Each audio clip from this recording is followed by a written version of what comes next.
Hello दोस्तों, अस्सलाम वालेकुम। जुगनू न्यूज़ नेटवर्क में खुश आमदीद। दोस्तों, निगरान वफाकी वज़ीर बराए इंफॉर्मेशन टेक्नोलॉजी और टेलीकम्युनिकेशन डॉक्टर उमर सैफ ने ऐलान किया कि मुल्क में आइंदा साल जुलाई से 5G सर्विस का आगाज़ किया जाएगा। मीडिया से गुफ्तगू करते हुए वफाकी वज़ीर ने कहा कि 300 मेगाहर्ट्ज़ स्पेक्ट्रम की नीलामी में तमाम टेलीकॉम ऑपरेटर्स को शरीक किया जाएगा। उन्होंने कहा कि पाकिस्तान की IT के शोबे में बरामदात मशरक़ी वस्ती में बढ़ेंगी। 3 कतरी कंपनियों के साथ मुफाहमत की याददाश्तों पर दस्तखत किए गए हैं।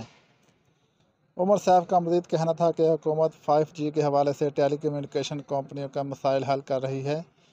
टेलीकम्युनिकेशन ट्रिब्यूनल 3 हफ्तों में कायम किया जाएगा, जबकि 5G के लिए एक एक्शन एडवाइजरी कमेटी तश्कील दी जाएगी।